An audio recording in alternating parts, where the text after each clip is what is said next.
Okay guys, इस video में हम करेंगे सरसों का चितकबरा कीट हाइड्रोक्सी 1 का नेक्स्ट टॉपिक है ये, जिसको पेंटेड बग ऑफ मस्टर्ड कहते हैं। इसमें हम पहले देखते हैं इसकी क्लासिफिकेशन। क्लास फाइलम आपको पता ही है, चल रहा है स्टार्टिंग से। तो ऑर्डर इसका है हेमिप्टेरा, सब ऑर्डर हेटेरोप्टेरा और फैमिली है पेंटाटोमेटी। और इसका जो जीनस और स्पीशीज है वो है बारबेडा, इसका जीनस है, और क्रूसीफेरम इसकी स्पीशीज है। और इसका जो सामान्य नाम है या अन्य नाम इसको क्या कहते हैं, सरसों का दगीला कीट, सुंदर झिंगा आदि नाम से भी इसको जानते हैं। तो नेक्स्ट हम बात करते हैं इसके होस्ट प्लांट्स की। तो इसका जो मेन होस्ट प्लांट क्या रहेगा, सरसों। जब हम नाम से है कि सरसों का चितकबरा कीट, तो इसका जो होस्ट प्लांट है वो सरसों है। और अनदर जो प्लांट्स हैं दैट इज मूली, फूल गोभी, बंद गोभी, गांठ गोभी, राई और सरसों फूल के अन्य प्लांट्स। और ग्रामीणी फैमिली के भी कुछ प्लांट जैसे गन्ना, गेहूं, जौ इत्यादि। तो अब हम इसकी बात करते हैं कि इसका जो डिस्ट्रीब्यूशन है वो कैसा होता है, कहाँ कहाँ होता है। और जो इंडिया की बात करें तो इंडिया में लगभग सभी जो प्रांत है या सभी जो स्टेट हैं उसमें इसका वितरण पाया जाता है। और अगर वर्ल्ड वाइड बात करें तो ये लंका, बर्मा, ईरान और पूर्वी अफ्रीका में मिलता है। नेक्स्ट देखते हैं कि इसका जो डैमेज है वो किस प्रकार होता है या ये फसलों को किस प्रकार डैमेज करता है। तो सरसों की फसल बोने के कुछ समय बाद ही क्या करता है, ये इसका प्रकोप प्रारंभ हो जाता है जब पौधे छोटे होते हैं। यदि इस समय इनकी संख्या अधिक होती है तो पूरे जो प्लांट्स हैं वो पीले हो जाते हैं और सूख जाते हैं और फसल को फिर से बोना पड़ जाता है। और इसके जो इस कीट के जो शिशु हैं और जो एडल्ट है, निम्फोर एडल्ट दोनों ही हानि पहुंचाते हैं। उसमें कैसे होते हैं, उसमें माउथ पार्ट चूसने और काटने वाले होते हैं ना, चुभाने वाले। जब प्लांट छोटे होते हैं तो ये दोनों ही इसकी सॉफ्ट जो पत्तियां और उसके जो स्टेम है या सॉफ्ट तना उसके रस को चूसते हैं, जिससे प्लांट्स पर वृद्धि नहीं होती और इसकी जो पत्तियां वो पीली हो जाती हैं और उसकी जो ग्रोथ है या वृद्धि है वो रुक जाती है। तो उससे क्या होता है, इस जो पत्तियां हैं उस पर स्थान स्थान पर गहरे भूरे और काले रंग के स्पॉट बन जाते हैं। और इस कीट से जो ग्रसित प्लांट्स होते हैं उसमें फूल भी कम लगते हैं और फलियां भी कम आती हैं और वो जो प्लांट्स हैं वो कंपैरेटिवली वीक होते हैं। और जिस समय इनके ऊपर फूल और फलियां लगती हैं तो उस समय ये जो इंसेक्ट है फूल और फलियों का रस भी चूसते हैं। फलियां पहले से कमजोर होती हैं और रस चूसने के कारण वो उसमें क्या है, दाने भी कम हो जाते हैं और तेल की मात्रा भी कम ही रहती है। और इस कीट के प्रकोप से जो फसल की मात्रा है और उसकी जो क्वालिटी है, दोनों पर, क्वांटिटी और क्वालिटी दोनों पर ही इसका प्रतिकूल प्रभाव पड़ता है। और फसल जब काट लेते हैं उसके बाद यह उस खेत तक चला जाता है और जो फसल के ढेर होते हैं उसके नीचे ये हजारों की संख्या में भी मिलता है। नेक्स्ट देखते हैं इसकी लाइफ हिस्ट्री की। इसकी जो लाइफ है उसमें कितने स्टेजेस पाई जाती हैं। तो इसकी जो लाइफ साइकिल में 3 स्टेजेस पाई जाती हैं, एक एग, दूसरा निम्फ और थर्ड इज एडल्ट। तो एग की जब बात करते हैं कि जब सरसों बोने के समय होता है तो लाइक अक्टूबर के महीने में ये दिखाई पड़ने लगते हैं। इस टाइम अक्टूबर के टाइम में सरसों की बुआई होती है ना, तो उसमें ये इंसेक्ट दिखाई देते हैं। और उस समय जो फीमेल है वो पॉपुलेशन के बाद लगभग 1 वीक के बाद एग देना शुरू कर देती है, जो पत्तियों की लगभग नीचे की सतह पर या मुलायम तनों या फूलों पर देती है। और कभी कभी फीमेल क्या पौधों की जड़ों के पास भी, मिट्टी में भी ये थोड़ी सी गहराई में इन एग्स को रख देती है। और अपनी लाइफ में लगभग 90 to 250 एग्स देती है। एक फीमेल 90 to 250 एग्स देती है और एक दिन में लगभग एवरेज 20 एग्स दिए जाती हैं। जो एग का कलर होता है वो येलो होता है और जब ये पक कर हैच होकर फूटने का टाइम आ जाता है तब तक इसका कलर चेंज होकर गुलाबी या पिंक कलर का हो जाता है। जो एग है वो 1 mm लंबा रहता है और 1/2 mm चौड़ा होता है। और इसका जो हैचिंग टाइम की बात करें तो हैचिंग टाइम इसका 3 to 7 days होता है। 3 से 7 दिन के बाद एग से फूटकर निम्फ बाहर निकलता है और जो फीमेल इंसेक्ट है वो एग देने के बाद मर जाती है। फीमेल इंसेक्ट एग देती है और एग देने के बाद वो मर जाती है। नेक्स्ट हम बात करते हैं इसके निम्फ की।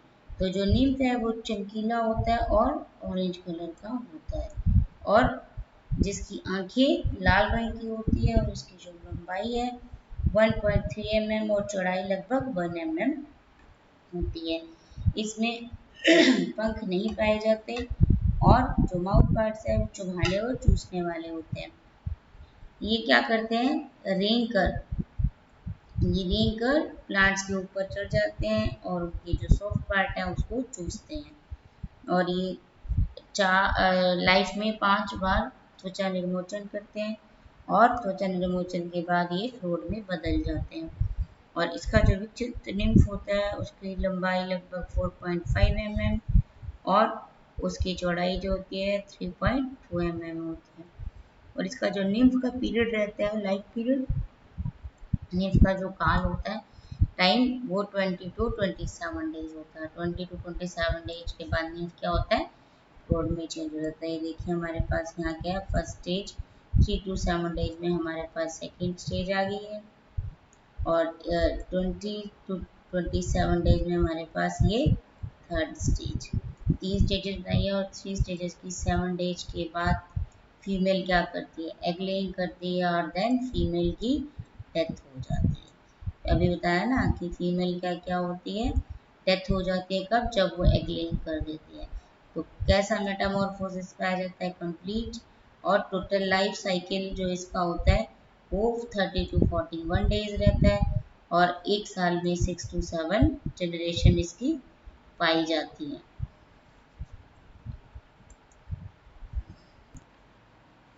नेक्स्ट बात करते हैं हम इसके प्रोड की या इसके एडल्ट की। तो इसका जो एडल्ट है वो 5 mm तक लंबा होता है और गहरे काले रंग का होता है जिस पर रेड या ऑरेंज कलर के स्पॉट पाए जाते हैं। और इसका जो प्रोड है या एडल्ट है, ये इंसेक्ट क्या करता है, रोशनी को आकर्षित करता है। मतलब जहाँ लाइट है उसकी तरफ ये अट्रैक्ट होते हैं। और जो फीमेल जो पीक है वो 15 to 16 डेज तक जीवित रहती है और जो मेल है वो 18 दिन तक जीवित रहता है। और इसका लाइफ साइकिल पता है, 30 to 41 डेज में पूरा हो जाता है। और फीमेल क्या है, एग देने के बाद मर जाती है और एक वर्ष में 6 से 7 पीढ़ियाँ मिलती हैं। और मैदानों में ये फरवरी से अप्रैल तक इंसेक्ट पाया जाता है और गर्मी होने के बाद अधिकांश कीट मर जाते हैं और जो बचते हैं वो नमी युक्त स्थानों में चले जाते हैं या कूड़ा करकट जहाँ नमी होती है वहाँ छिप जाते हैं। नेक्स्ट हम बात करते हैं कि इसका जो कंट्रोल है या इसका जो नियंत्रण है कैसे कर सकते हैं या ऐसी क्या सावधानी है जिनको हम फसल की बुआई के समय अपनाकर इनको नियंत्रण में रख सकते हैं। इनके शिशुओं और फ्लोरों को पकड़कर नष्ट कर सकते हैं और ये भूमि की दरारों में छिप रहते हैं, इसलिए पहली सिंचाई के 3-4 सप्ताह करते समय 5 किलोग्राम प्रति हेक्टर की दर से क्रूड ऑयल इमल्सन मिला देते हैं जिससे इसका प्रकोप कम होता है। और खड़ी फसल में यदि इसका प्रकोप हो जाए तो मॉलथियन डस्ट, कार्बालाइट डस्ट आदि को पौधों के ऊपर एक निश्चित मात्रा में भोंकते हैं। इसी प्रकार इसके जो प्राकृतिक शत्रु हैं उनको भी हम प्रयोग करके इस इंसेक्ट का जो प्रकोप है हम कम कर सकते हैं। तो इसी में हम एक नेक्स्ट और देखते हैं कि जो नेक्स्ट तिल का संपुट भेदक कीट, तिल कैप्सूल बोरर और तिल लीफ एंड पोड कैटरपिलर।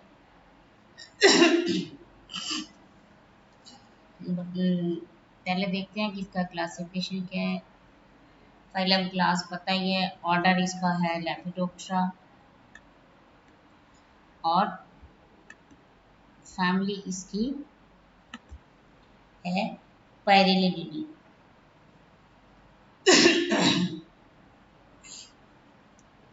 तो इस प्रकार इसका जो जीनस है एंटीगेस्ट्रा और जो स्पीशीज है वो है कैटालोनेलिस।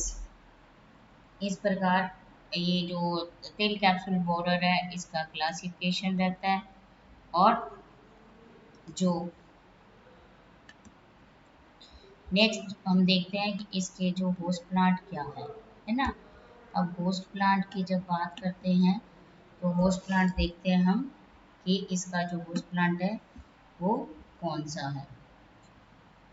होस्ट प्लांट है तिल के अलावा जैसे जंगली पौधे हैं कुछ जो एंटीराइनम है या जो ड्यूरेटा में भी पाया जाता है। कुछ जंगली पौधे एंटीराइनम और ड्यूरेटा में भी पाया जाता है। तो इसकी जब हम डिस्ट्रीब्यूशन की बात करते हैं तो डिस्ट्रीब्यूशन ये जहाँ भी तिल उगाया जाता है उन इंडिया में सभी प्रदेशों में यह मेनली पाया जाता है जहाँ पर तिल की खेती होती है। और वैसे इसका जो प्रकोप है वो दक्षिण भारत में अधिक होता है। और अगर वर्ल्ड वाइड बात करें तो वर्ल्ड वाइड ये इंडोनेशिया, सोवियत रूस, पाकिस्तान, बांग्लादेश आदि में भी पाया जाता है। अब हम देखते हैं कि इसका जो नेचर ऑफ डैमेज है वो किस प्रकार का है कि कैसी प्रकृति में ये डैमेज करता है। तो इसकी जो सुंडी होती है, जो लार्वा अवस्था होती है, वो फसल को हानि पहुंचाती है। और जब ये छोटे छोटे होती हैं तभी पत्तियों के अंदर सुरंग बना लेती हैं और उसकी जो बाह्य त्वचा होती है उसको खाने लगती हैं। और बाद की अवस्थाओं में क्या करते हैं, ये पत्तियों को मोड़कर एक दूसरे को आपस में धागे से जोड़कर खा लेती हैं। पत्तियों को पहले जोड़ती हैं धागे से और फिर उसको खाती हैं। तो ये जो कीट है ये कीट को प्ररोह बुनकर कीट भी कहते हैं। शूट वेबिंग कैटरपिलर मीन्स ये पत्तियों को जोड़कर एक धागे से उसको बांधते हैं, प्ररोह बनाते हैं, तो उसको ये शूट वेबिंग कैटरपिलर भी कहते हैं। यह जो लार्वा है वो तनों, कलियों, कैप्सूल के अंदर जाकर उसको डैमेज करता है। तो जो स्टार्टिंग स्टेज होती है प्रारंभिक अवस्था में जो ये प्रकोप अधिक होता है तो ये मर जाते हैं, परंतु बाद में क्या होता है ये शूट्स पर आक्रमण कर देते हैं जिससे प्लांट्स की ग्रोथ रुक जाती है। और प्लांट्स की ग्रोथ जब रुक जाती है तो क्या होगा, फूलों पर प्रतिकूल प्रभाव पड़ेगा। फसल में जब फूल आते हैं तो सुंडी फलों को क्षति पहुंचाती है और जो फूल में कैप्सूल होते हैं वो नहीं बनते। और अगर कैप्सूल बनना शुरू भी हो जाए तो ये जो सुंडी है वो उसके अंदर घुसकर बीजों को खा जाती है। और इसका जो प्रकोप है वो जुलाई से लेकर नवंबर तक रहता है। और सबसे अधिक जो डैमेज है वो फूल आने के समय सितंबर महीने में होती है। नेक्स्ट हम बात करते हैं इसकी लाइफ साइकिल की। तो ये जो लाइफ साइकिल है इसमें कितनी स्टेजेस पाई जाती है, इसमें 4 स्टेजेस पाई जाती हैं। फर्स्ट हमारे पास इसका एग, फिर लार्वा जिसको सुंडी अवस्था भी कहते हैं, third pupa and last one is sprout. तो एग की जब बात करते हैं तो एग क्या होता है कि जो ये फीमेल इंसेक्ट होती हैं वो रात के समय एक एक करके प्लांट्स के अलग अलग पार्ट्स पर एग देती है या एग लेइंग करती हैं। एग कैसा होता है, हरे पीले रंग का होता है या हरे रंग का होता है और चमकदार होता है। और इसका जो साइज होता है वो 0.43 mm लंबा और 0.29 mm चौड़ा होता है। और ये अपनी लाइफ टाइम में जो फीमेल है वो 150 एग देती है। और जो एग का जो टाइम है या एग हैचिंग का जो टाइम है वो है 2 से लेकर 7 दिनों में ये एग हैचिंग हो जाती है। नेक्स्ट हमारे पास है इसका लार्वा या सुंडी जो कि फसलों को डैमेज करती है। तो ये जो सुंडी होती है ये पहले सफ़ेद रंग की होती है और बाद में इसका जो कलर है वो ग्रीन हो जाता है और बॉडी पर काले रंग के धब्बे या ट्यूबरक्लोसिस बन जाते हैं। और ये जो लार्वा है वो 2 mm लंबा होता है और जो पूरी तरह से विकसित लार्वा होता है वो 5 बार निर्मोचन करने के बाद बनता है और जो विकसित लार्वा है उसका जो साइज होता है वो 7 से 15 mm तक लंबा हो सकता है और उसका जो सिर है वो काला होता है। और ये जो लार्वा अवस्था होती है ये 10 से 33 दिनों की होती है। नेक्स्ट जो हमारे पास तीसरी स्टेज आती है वो है प्यूपा। और जो ये पूर्ण विकसित सुंडी होती है ये जमीन के अंदर चली जाती है और सिलिकॉन ककून बनाकर उसके अंदर ये रहती है जो कि प्यूपावस्था कहलाती है। और कभी कभी जो सुंडी है पौधों पर ही प्यूपा जो स्टेज है उसमें चेंज हो जाती हैं और ये जो इसके प्यूपा होता है वो पिताब श्वेत से भरा होता है और बाद में जो भूरे रंग का हो जाता है। और ये जो इसकी कृमि कोश या कोशावस्था है ये 4 से 20 दिनों की होती है। अब जब हम इस प्रोड की बात करें या इस अडल्ट इंसेक्ट की बात करें तो ये क्या होता है मीडियम साइज का होता है और ये इसके जो पंख हैं वो लाल या पीले रंग के होते हैं और उसके ऊपर टेढ़े मेढ़े चिन्ह बने होते हैं। ये रात को ही एक्टिव रहते हैं और दिन में जमीन में गिरी हुई पत्तियों में छिपे रहते हैं और ये प्रकाश की ओर अट्रैक्ट होते हैं। मीन्स लाइट ट्रैप से इनको हम कलेक्ट कर सकते हैं। तो ये जो लगभग 3 सप्ताह तक जीवित रहते हैं और होश से निकलने के बाद मीन्स प्रोड बनने के 3 से 4 दिन बाद ही एग लेइंग शुरू कर देते हैं।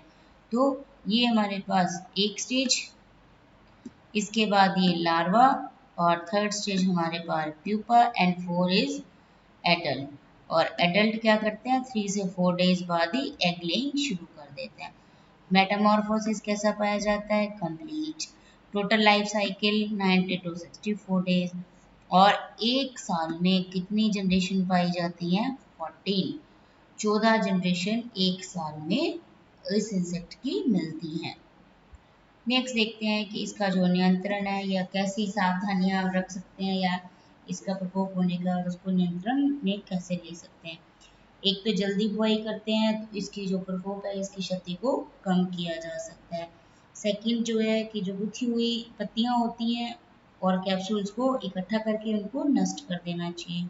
थर्ड जो है कि अगर इन पर प्रकोप हो जाता है तो ये जो कीट के प्रकट होने पर या दूसरी बार फूल आने पर किस किस का छिड़काव करते हैं फेनवेलरेट, क्विनलफास, डेल्ट्रामेथिन की जो अलग अलग ये मात्राएं दी हुई हैं तो इसकी एक निश्चित मात्रा में इसका जो है छिड़काव करते हैं।